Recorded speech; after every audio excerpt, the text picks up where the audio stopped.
Hello, good evening, and thanks for being with us tonight. I'm Blake Burman. So pay the air traffic controllers and get a deal.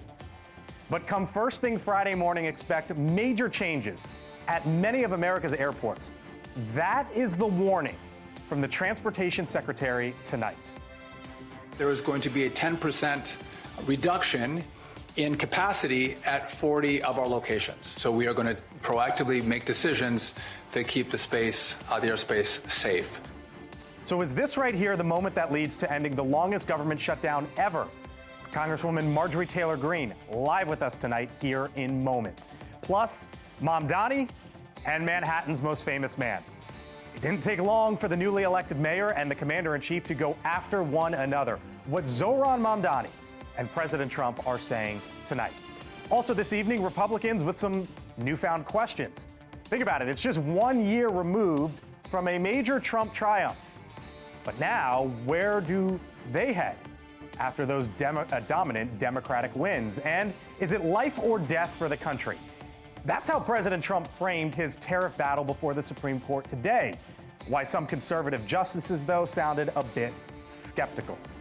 But first tonight, they levied the warning earlier this week. We were talking about it here on the Hill, and now it could just be hours away. The Transportation Secretary, Sean Duffy, just moments ago saying changes are coming to our airports due to the government shutdown. Now here's the news. Here's the headline. The FAA is planning to cut flights by 10% at 40 major airports all across this country starting Friday. They're not saying which ones at this point, but it could impact up to 4,000 flights. The FAA saying the move is necessary since the 13,000 air traffic controllers are working without pay and are showing signs of fatigue and stress. It is now the longest government shutdown ever. The president started his day having breakfast with Senate Republicans, blaming in part the shutdown for the losses last night for Republicans that occurred in many of the major races all across the country. And then this afternoon came the travel warning. So is this a moment when a deal gets done between both sides, Democrats, Republicans, the White House as well? Congresswoman Marjorie Taylor Greene joins me live tonight in a moment. But first to our Kelly Meyer, live at the White House, where, Kelly, this news unfolded late this afternoon. And we were waiting to see if this would happen. It's here. And now you got to wonder what this sort of means on day 36, which is day one of the longest shutdown ever, essentially. Yeah, not a record you want to break, and putting that pressure on Capitol Hill and here at the White House. The impact from this shutdown forcing the Federal Aviation Administration to reduce air traffic by 10% across 40 high-volume markets. That's starting Friday morning. And it comes from staffing shortages of air traffic controllers still unpaid, some calling out while the government remains closed. So here at the White House, President Trump blaming the shutdown for GOP losses last night. Listen to this. Last night, it was, not expected to be a victory. It was very Democrat-area, but I don't think it was good for Republicans. If you read the pollsters, the shutdown was a big factor, negative for the Republicans. Frustrated Trump this morning, and Democratic senators feel the results only strengthened their shutdown strategy. Listen to this. Last night was clear, unmistakable, as a repudiation of Trump and a vindication of what Democrats have been fighting for. And Blake, President Trump returning here to the White House tonight, waiting to see if his pressure on his party is enough to bring the shutdown to an end before holiday travel begins. And we don't know, as you mentioned, which airports will be impacted. Those are expected to be announced tomorrow. Blake. Kelly Meyer, live tonight at 1600 with the news unfolding this afternoon. Kelly, thank you. Joining us now tonight, she is, of course, the Republican from the state of Georgia, Congresswoman Marjorie Taylor Greene. Congresswoman, thanks for being back with us here on the Hill. Yeah, thanks for having me. Appreciate it. So is this the moment that maybe brings both sides to a deal? Like there have been a lot of these, right? Well, the troops get paid, federal workers missing their paychecks, SNAP benefits. We've heard them and we've rolled through them one by one. Now there's this. Is this the moment that gets to a deal or no? I certainly hope so. I mean, I personally think the political drama has been a lot for people. And I think we saw that play out yesterday in the elections. I think leadership is something to take very seriously. And I think the Senate, both sides of the aisle, need to get on the ball on that, because people are suffering, people are not getting paid, and people have a lot of anxiety about what does this mean going forward. Should Trump pick up the phone now and say, Speaker Johnson, Chuck Schumer, let's get in a room, let's do it, let's end it now? I hope so. I would like to see that. But I've been saying all along, even a month ago, I said Democrats can open the government simply by voting yes on the CR that they have already voted to so many times. But also Senate Republicans can use the nuclear option, override the filibuster. You think they should go there? Yeah, I've been calling for it the entire time. I called for it a month ago. 1 month ago, I called for it. I posted it up. But it's been gridlock. And you want to know something? I really fully believe Americans are sick and tired of political drama in Washington. They care about being able to pay their bills. They're very worried about health insurance premiums rising, and it's up to leaders in Washington to take that very seriously. So I want to get to that. Let's actually, I want to play a clip. You posted this on your social media feed a couple days ago about what happened to you in relation to health care. Let's roll it real quick. Marjorie, get us some health care that's affordable. We're trying. Try harder. What do you think about that? I don't think she knows how hard I'm trying. Yeah, we're the only ones standing up for health care. I agree with her. You were just telling me that came out of the blue. President Trump last night, or this morning, excuse me, basically blamed in part the shutdown for Democrats' Democrats' wins last night, excuse me. Is it that, or do you believe that the president is simply not seeing what's happening out there with prices, with bills, and with healthcare affordability? Well, I posted earlier that I believe the election yesterday was a referendum on not delivering what November 2024 was about. It was about America first, it was about MAHA, and it was about cost of living and putting Americans' issues above everything else. And that has not been the focus for months now. And I have been talking about it. I have been pressing these issues. These are the issues I hear about back home in my district, and those are the only people I work for. And I think yesterday, a lot of people stayed home because they're not happy. The focus it's not been the focus for who? For President Trump, for the Republican Party, members of Congress, Senate, who? Across the board. Across the board. When we said no more foreign wars, we meant it, and that meant don't send our money and our weapons. That didn't mean go all over the world talking to all the foreign countries. When we said put America first, that means Congress needs to get on the ball and be serious about our appropriations. That's how money comes back to our district and helps our districts. When we talk about MAHA, we're very serious about don't force on COVID vaccines, don't force on chemicals. All of these things are extremely important to us, but we saw Pfizer be embraced in the White House.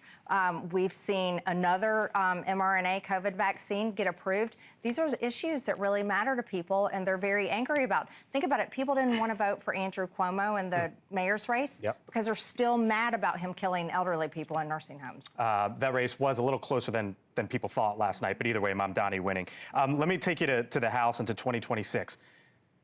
Do you believe now that Democrats have the upper hand in 2026? It's the slightest margin in modern political history. Yeah.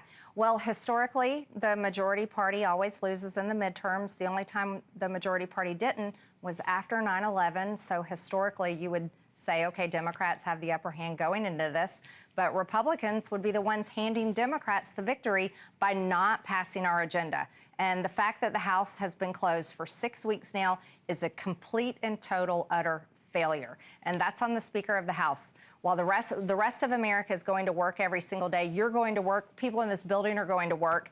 Mike Johnson is telling us to stay home and not do our jobs. So what does Mike Johnson, like if you were to be able to talk to Mike Johnson right now, you would tell him what? Tell him the same thing I told him last week, and I yelled at him on the phone on our GOP conference call. What'd you say? Where is our health care plan?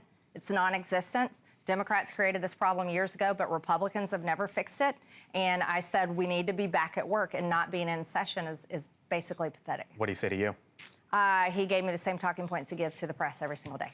How many Republicans do you know of privately who tell you that they think you are right and that the Obamacare subsidies should be extended in some form or another? I get the text messages every single day that we have got to do something to make health insurance more affordable. Like, is it dozens of Republicans? Like how big? I'm trying to get a sense of how big. So my mixture of circle of friends and people I talk to are regular people, and they're back home in Georgia. They're friends, family, and people in my district.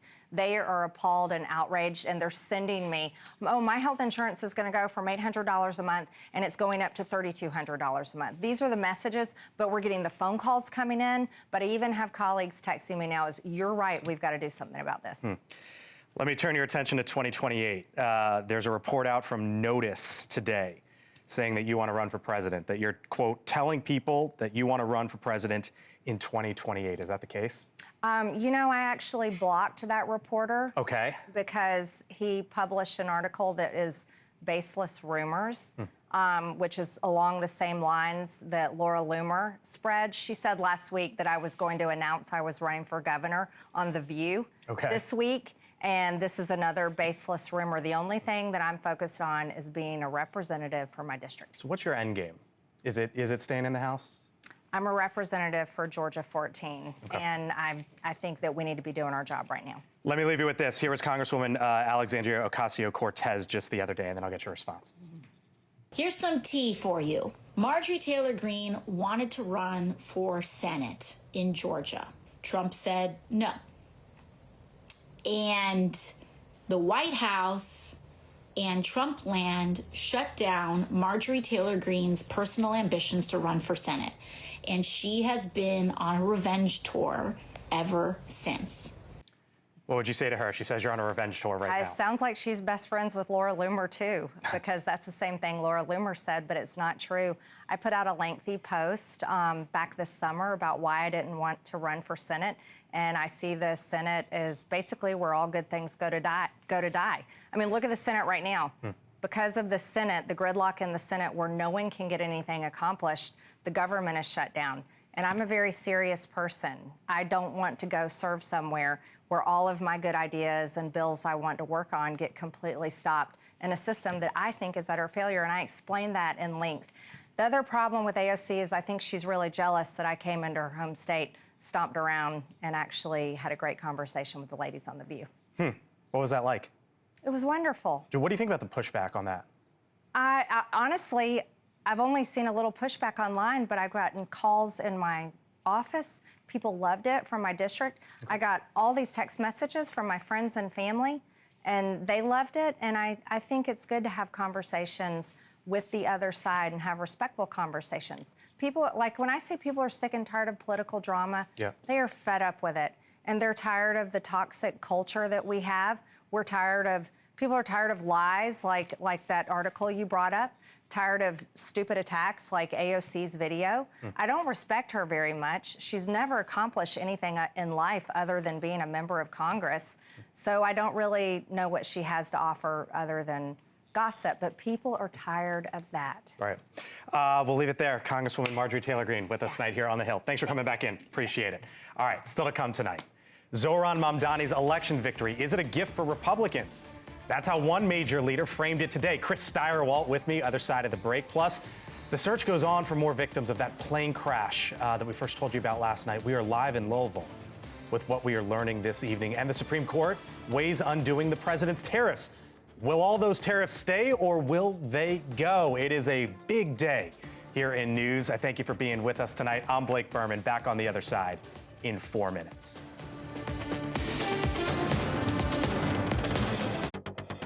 So hear me, President Trump, when I say this. To get to any of us, you will have to get through all of us. He is, of course, the newly elected mayor of New York City, Zohran Mamdani, taking aim at President Trump in a victory speech last night. But today, the 34-year-old mayor-elect striking this tone as well. The White House hasn't reached out to congratulate me. I continue to be interested in having a conversation with President Trump on the ways in which we could work together to serve New Yorkers. The White House hasn't reached out yet, huh? Well, the transition from campaigning to governing is underway. Mamdani assembling a team around him to begin leading the nation's biggest city when he's sworn in New Year's Day. Wall Street, as you might know, poured millions of dollars into the mayoral race in an attempt to defeat the self-proclaimed Democratic Socialists. Mamdani repeatedly saying on the campaign trail that billionaires shouldn't exist, and now he's set to lead the financial capital of the world. President Trump headlining the America's Business Forum in Miami this afternoon. On November 5th, 2024, the American people reclaimed our government. We restored our sovereignty. We lost a little bit of sovereignty last night in New York, but we'll take care of it. Don't worry about it. The president threatening to withhold federal funding for his hometown of New York City. As a result of all this, the Big Apple, by the way, expecting about $7.4 billion from Washington next year. That's about 6% of the city's $116 billion budget. With me now, Chris Stirewalt, host of The Hill, senior fellow at the American Enterprise Institute. Doctor? Quite so. How you doing? It looked like Trump and Mamdani both wanted a fight. Today, kind of day one of that. What does that fight look like going forward? Well, look, for Republicans, they're looking for a way to say that there's actually an upside because they got skunked. They got an old-fashioned spanking from coast to coast, which is not fun, nobody likes to be that person. Democrats didn't like it 4 years ago when Glenn Youngkin pulled off an upset in Virginia, and there were those signs. So I get it. And picking on Mamdani is good for Trump because the Republicans want to brand the Democratic Party as they're all socialists. And it's good for Mamdani because I don't think Mamdani would be mayor without Trump, right? Trump is... What do you mean by that? So the anger, the backlash, the turn the volume up, we're coming after you. This is the reaction. It's a populist socialist reaction to a populist nationalist reaction on the right. I think that there's not a world in which, and I mean, I can't say for sure, but I'm sure Donald Trump's endorsement of Andrew Cuomo didn't help. I'm sure that didn't do him any favors in New York, a city where it's, an 80-20, 85-15 city.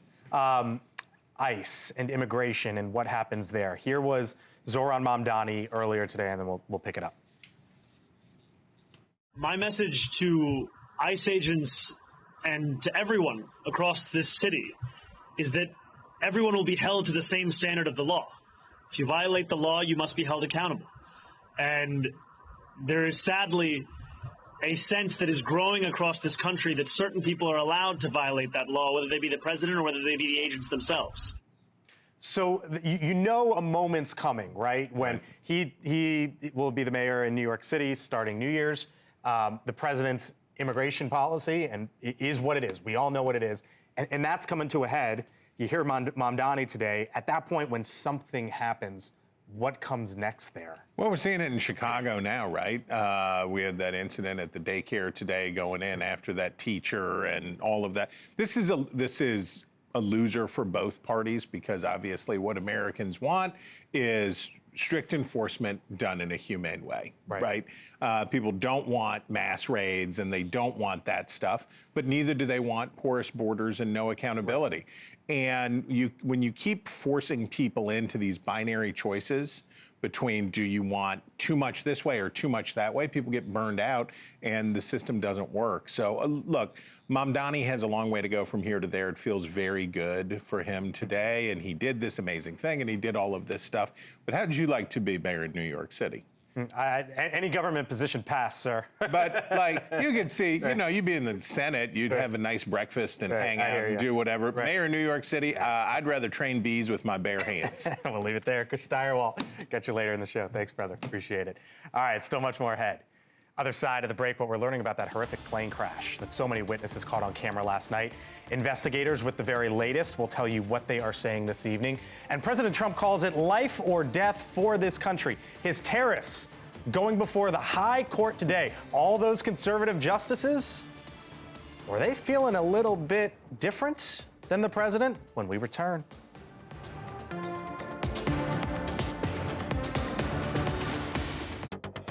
Just about 6:30 on the dot here on the East Coast, 5:30 tonight in Louisville, Kentucky, as the investigation into that deadly plane crash continues tonight, with officials now reporting at least 11 deaths. That number potentially to climb as workers comb through the wreckage. The crash, as you can see here, causing a massive explosion as that plane was filled with over 200,000 pounds of jet fuel, crashing into buses, shutting down a major airport and distribution hub, impacting flights around Kentucky as well. Our Alex Capriello live on the ground with the very latest there in Louisville tonight. Alex? Yeah, Blake, it's been a whirlwind here in Louisville of press conferences with the NTSB, with the mayor, with the governor, with the congressman. And a lot of it has been confirmed information from what we have had from the videos that have been piling into our newsroom. Essentially, this UPS aircraft strapped with 38,000 gallons of fuel was essentially doomed before it ever even left that airspace. As you mentioned, the death toll now officially at 11, although we did just hear from the mayor speaking to a local news station saying that that death toll has climbed to 12. Another major update today is also that death toll includes one child who we believe was actually shopping with their family at that auto parts store when that flaming inferno came crashing into all of those commercial businesses. This is now no longer a search and rescue effort. It has officially been transitioned to a recovery effort. The debris field is said to be about a half a mile long. Can you believe that? That is going to be a tough task for the 28 NTSB investigators who are out there combing through it all. But they did just declare that they have found the black box as well as that data recorder. As for the cause of this incident, still no word, under investigation, but Secretary Duffy says it has nothing to do with air traffic controller shortages. Take a listen. A lot of theories have been deployed online based on what folks have seen. We are not in the business of theories. We don't speculate. We are going to wait for the facts to come out. This was not an air traffic control issue. It appears that it was a mechanical issue. Everyone's been clear on that. That is not speculation. Two very separate issues at play. And the NTSB is going to be out here each and every day until they get to the very bottom of it. That could take weeks, of course, but they do typically file some sort of preliminary report within about 30 days. Like Alex Capriello, live for us in Louisville tonight. Alex, thank you. Meantime, back here in Washington, the Supreme Court hearing arguments in one of its biggest cases in years, potentially. One that President Trump is calling, quote, life or death for the country. The High Court set to decide whether the president essentially has the authority to impose tariffs on America's trading partners. President Trump, his argument is that tariffs help level the playing field for the country. My tariffs are bringing in hundreds of billions of dollars and are helping slash the deficit this year by more than 50%. Did you see those numbers? We're going to be down 50%, anywhere from 25 to 50, but closer to 50%. But of course, critics say they overstepped the president's authority. One of the plaintiffs, a small business owner, speaking outside the High Court. Let's be clear. These tariffs aren't paid by foreign governments or companies. It's American businesses like mine and American consumers that are footing the bill.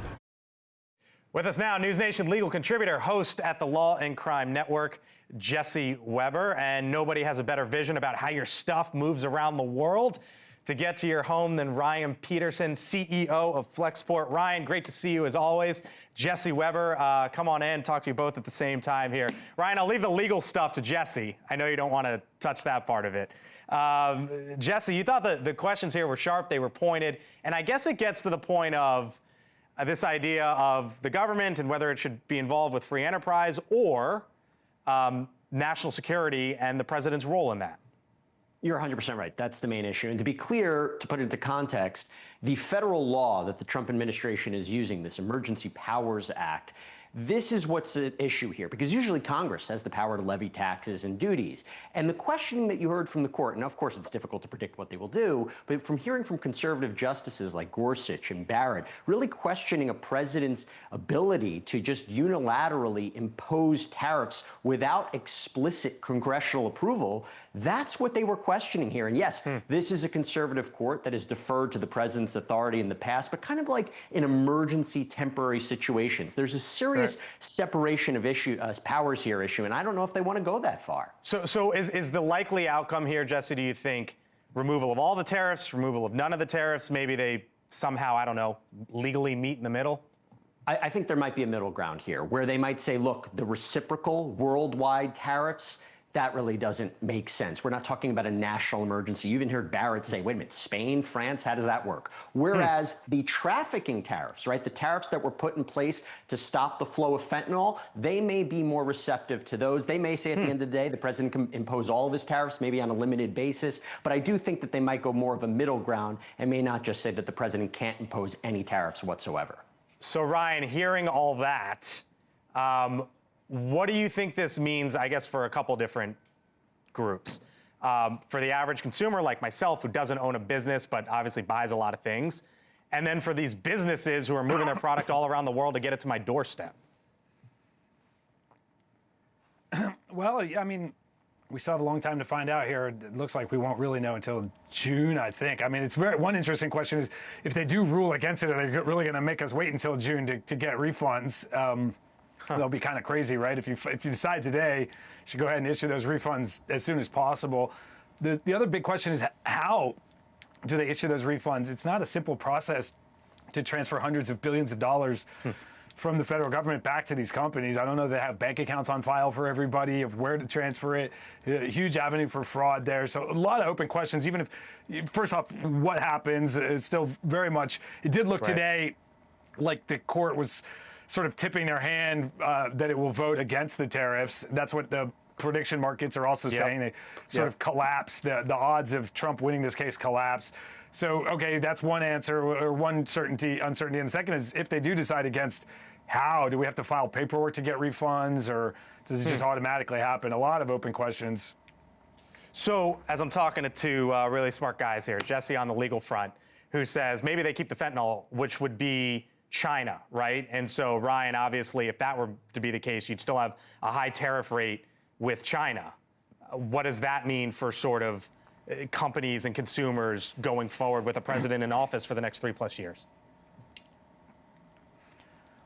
Yeah, I mean, the duty rate on China alone is not that high, but of course, if he has the power to do fentanyl tariffs, he can raise that, and he's done fentanyl tariffs on Canada and Mexico too. So I think you could probably start to extend that to Latin America. Pretty straightforward. He's been blowing up ships in the Caribbean around fentanyl issues. Right. So you could extend that. There are many other avenues too that they haven't touched. I understand other ways that they could have done tariffs and that they may still do tariffs. I don't think even losing this case would not probably be the end of this administration's desire to impose tariffs, and there's other legal mechanisms to pursue that. So we'll see how that might play out. So Jesse, as Ryan brings up, this could be a while. When do you think the court rules? I think because they understand how dire the circumstances are, probably sooner rather than later. But look, I also say this is a court. Court generally doesn't want government getting involved in the free market. Right. At the same time, they may be convinced, and they've said before, when it comes to foreign affairs, if they don't see this as the power to tax, but really regulating foreign affairs, they may side with the president. I don't know. It's difficult to say. It's hard to predict. But I would imagine, given the circumstances here and how much of an impact this is having and how consequential this could be, I would imagine a ruling sooner rather than later. So, Ryan, as I mentioned, you have this view all over the world of how goods move and how they're reacting to the tariffs and all this. As there's this court case that is now underway at the High Court, there's a business owner tonight, and they hear Ryan Peterson of Flexport. What would you tell them? Oh, well, I'm sorry, man. It's been a tough year for all of us paying tariffs. One thing is, right now, the tariffs are coming down on Chinese goods on November 10th. So, by the way, the first thing is don't file any customs entries for between now and November 10th. You're better off sitting on cargo, leaving it at the port, because your tariffs will come down in 5 days, which normally, it's actually very interesting. Normally, we try to be very much on time, file on time, and get these goods out of the port. And we're telling everybody, hey, let's just leave the cargo at the port and don't worry about that on-time performance metric. We're going to be intentionally late with our filings this week. Wow, interesting. $195 billion in tariff revenue collected so far, already 2.5 times more than 2024. Jesse Weber, News Nation legal contributor. Ryan Peterson, CEO of Flexport. Thanks, guys. Appreciate it. You got it. Thanks for having me. Of course. All right, still to come tonight. Here on the Hill, President Trump looking forward after that night where it was Democratic dominance. We have the greatest economy right now. A lot of people don't see that. A lot of Republicans, though, maybe disagreeing with the president today, saying the party took its eye off the ball. You know what we say, right? At the end of the day, quote unquote, it's the economy, stupid. Full panel, other side. Where do Republicans head from here?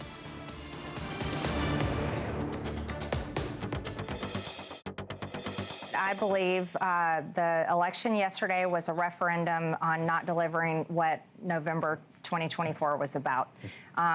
It was about America first. It was about MAHA, and it was about cost of living and putting Americans' issues above everything else. That, of course, Congresswoman Marjorie Taylor Greene, top of the show here on the Hill just about 40 minutes ago. She was just one of several Republicans out today, sort of trying to diagnose what happened last night, maybe look ahead at what Republicans need to do after the results last night in which Democrats were dominant in the major races across the country. And there's been a theme today. It's about whether or not Republicans are talking about affordability. It's sort of a similar issue that Democrats had to deal with in 2024.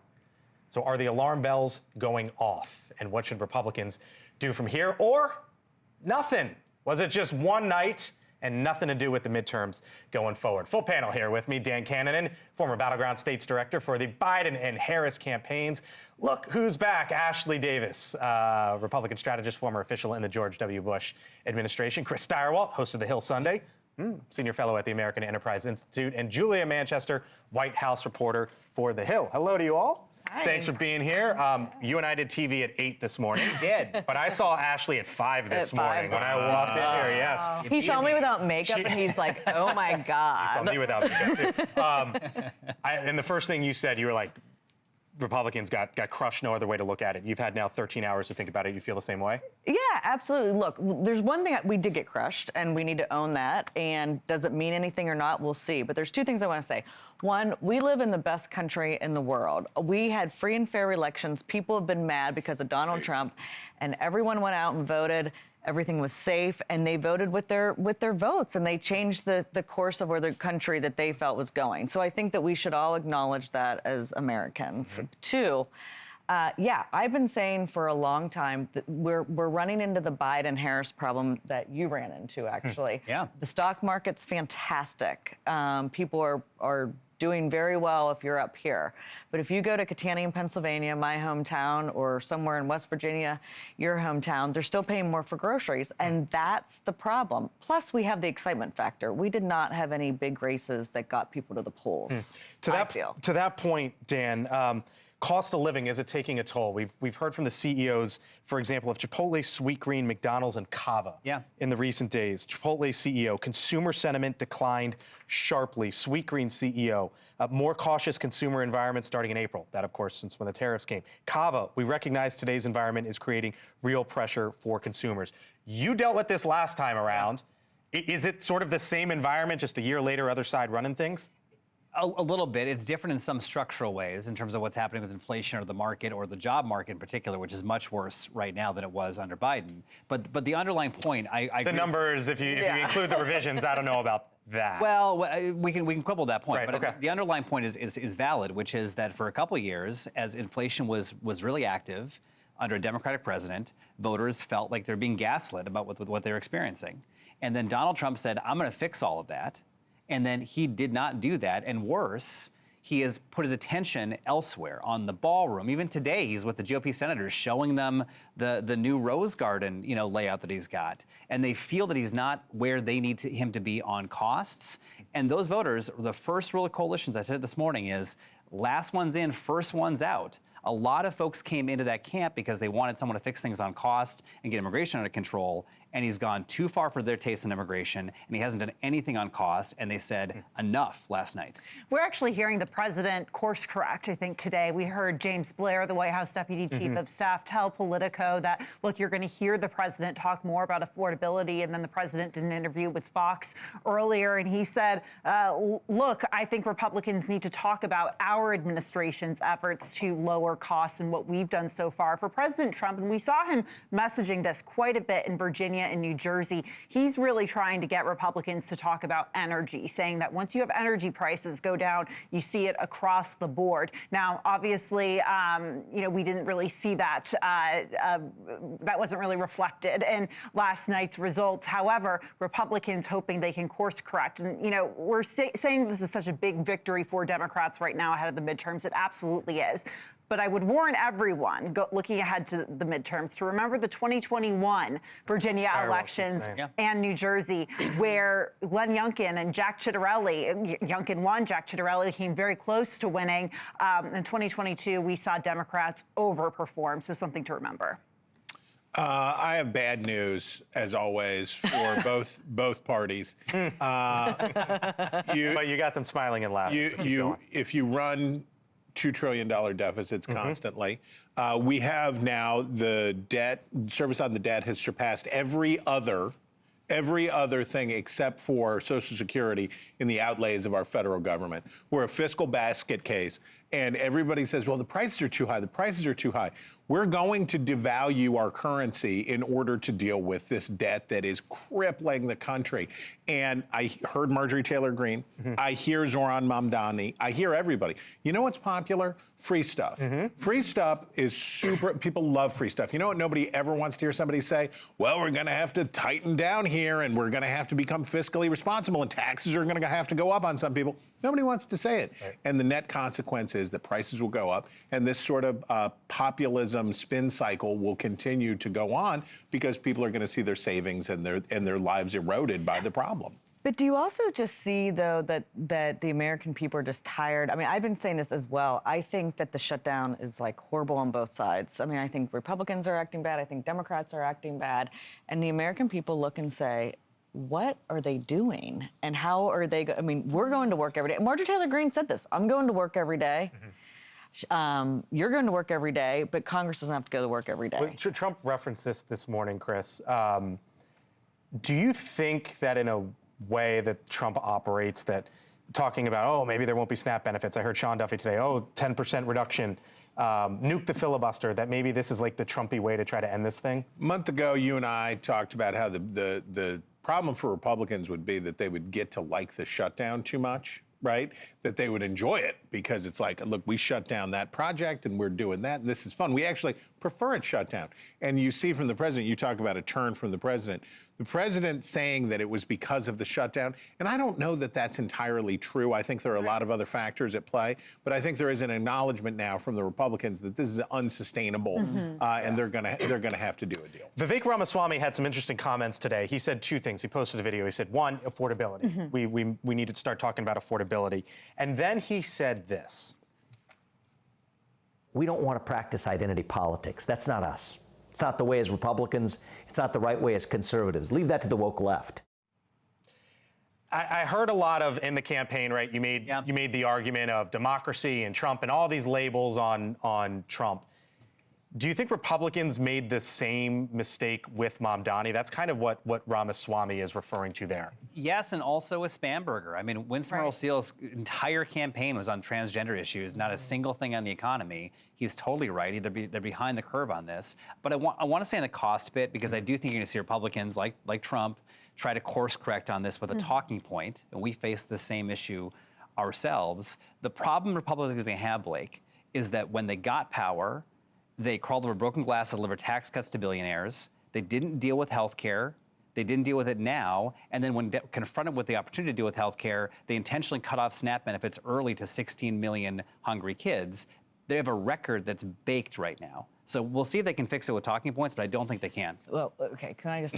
you sure can. You got a minute left here. Okay, but the ACA tax credits are not going to be affected until the end of the year, Tell which that we folks know. are shopping right now. I understand that, but not everybody. But that's a good talking point. But also, the SNAP benefits, at least in all Republican states, the governors are making up for the difference, and most of the Democrat governors are. I get it, but the whole thing is just bad. We shouldn't be cutting FAA flights. I mean, it's just we should stop and get back to work. Does that end it? The FAA flights, like what ends it, the shutdown? I mean, they got to get back in there. The senators are old. They move slowly. They got to get back in there, and they got to vote. They'll get the 5 Democrats. I did hear we may be in this weekend, so. Really? There you go. Some info. They should come open till Sunday. I don't know. I mean, I think them, cutting 10% of flights or air traffic, 40 airports. I mean, I don't think that bodes very well for what's coming forward. All right.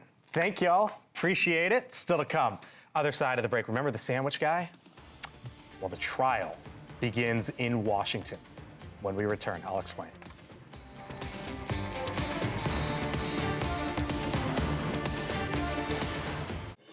All right, well, if you're just getting home, trying to check up on today's top stories, here's some of what's trending right now over at thehill.com. FBI urges ICE to ID themselves as criminals impersonate officers, rather. It comes after a string of cases where criminals are accused of posing as ICE officers and committing crimes like assault, even kidnapping. So that warning now out from the FBI, also trending tonight. How about this? Study suggests long-term melatonin use may impact heart health. According to the American Heart Association, long-term use of the supplement used to treat insomnia can lead to a higher chance of heart failure. Finally, this evening, it might not be the trial of the century, but maybe it's the trial of your lunch break. There's this. The D.C. sandwich guy trial begins. You might remember the man that was accused of throwing a Subway sandwich at a Border Patrol agent here in town earlier this summer. That agent, who was allegedly hit, testified that he could smell the onions and mustard. For those stories and more, all you have to do is head on over to thehill.com. By the way, scan that QR code on your screen. I write in the morning newsletter every day. Hope to see you there as well. Still to come here on News Nation, Elizabeth Vargas reports just seconds away. She is following that foiled ISIS terror attack in Michigan with 2 additional arrests today, hundreds of miles away in New Jersey. That's coming up just 30 seconds away right here on News Nation. I thank you so much for watching us tonight here on The Hill. It's been a little bit of a double duty for me. Morning in America, and then this show at night the last couple days. Thank you to the good folks over at Morning in America for having me in. I'll be back tomorrow here on The Hill. But until then, Elizabeth Vargas starts now. I'm Blake. Have a good one.